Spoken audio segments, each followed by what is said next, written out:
the report basically says it's fact first fiction, lessons from the crack hysteria. And I remember I grew up in New York City in the crack epidemic. That's what we called it, the crack epidemic. Right on.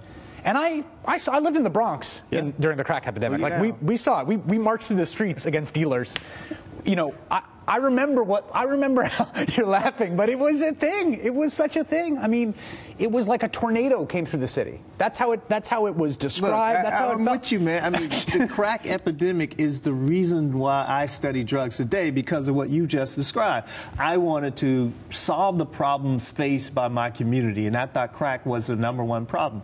I mean, many of us in the country felt that way. I mean, it was so bad. In, I think, 1989, the LA Times ran a story where the NAACP in Lackland, Florida, teamed up with the Ku Klux Klan to rid the community of crack dealers. Now, the mission statement.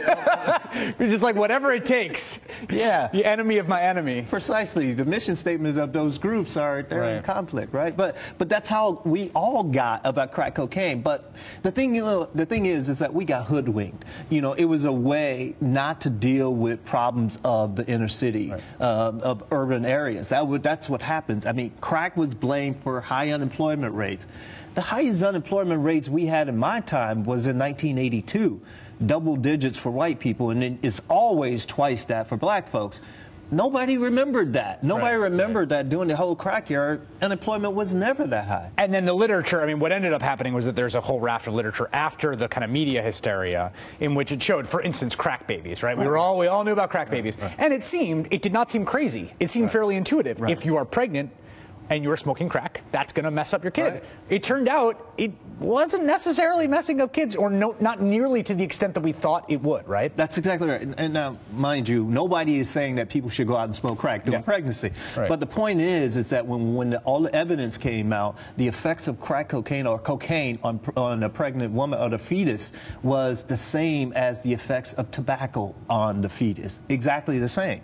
And these kids, they might... You're saying that to me, and I still don't believe it. Like, I understand. No, I'm being totally honest here. Like, I know you were saying that. I know that's what the literature, I've seen the citations in your book. I know that's the literature. But there's just part of me that's like, that cannot possibly be true. Yeah, you know, when I get that a lot, as you know, and I don't know what to say to that. I mean, I deal in evidence, and if everybody, one of the things that I wanted to do with the book was to increase the intellectual tones around discussions of drugs.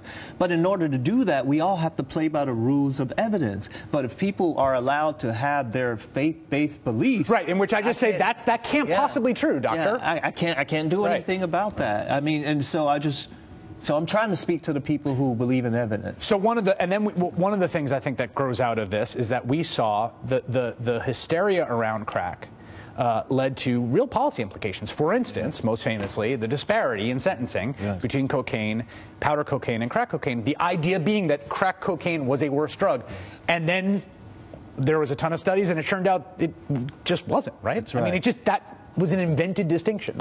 Yeah, and we're all outraged about this distinction that you just described. But everyone subscribed to it. That's right. We all participated. But eventually, evidence and truth came to light. And so I hope with the book that we can do the same thing with other areas. So finally, what is the takeaway? What lessons have we not learned about methamphetamine? I want to show this chart real quick because this blew my mind.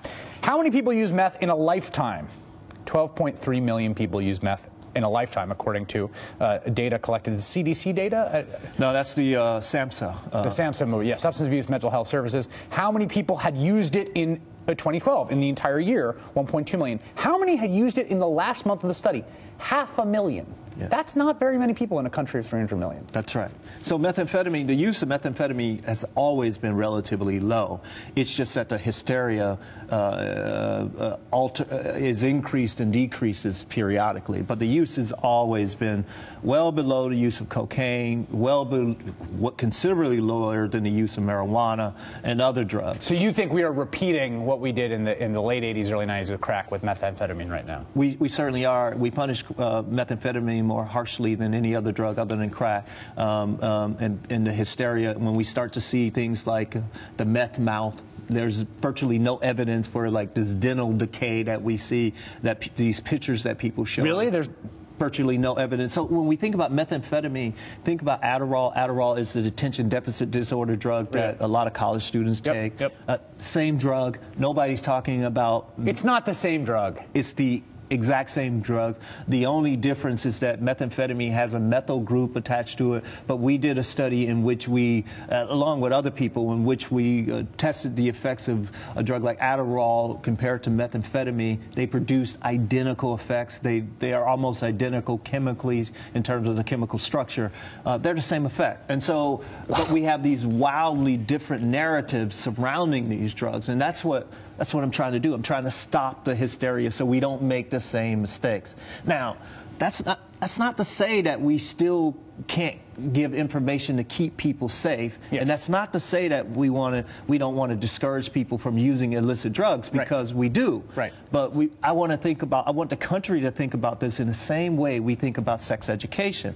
So we know that it's illegal in many states to have sex before 18 or something of that nature, but we still provide condoms, education to folks to help keep them Quite safe. Controversially, I'd add. It is controversial, but we don't want children having babies. We don't want children dying from sexually transmitted infections. We don't want that sort of thing, so we want to keep them safe. People will use illicit drugs, even though we want to discourage that. But we will be irresponsible not to provide education to help keep people safe. And wait till Fox News gets a hold of the drug education curriculum put together by Dr. Carl Hart. Our teachers teach. I mean, seriously, the headlines write themselves. I have to tell you, man, the people at Fox News, they love me. I know. I knew you don't have no time. Dr. Carl Hart, it's a really, I cannot recommend the book highly enough. It's called High Price, A Neuroscientist's Journey of Self-Discovery, that challenges everything you know about drugs in society. It's one of those subtitles, your whole world will be rocked, that actually delivers, because it really has just completely revolutionized the way I think about all this. Thank you so much. Thank you, man. Thank you so much.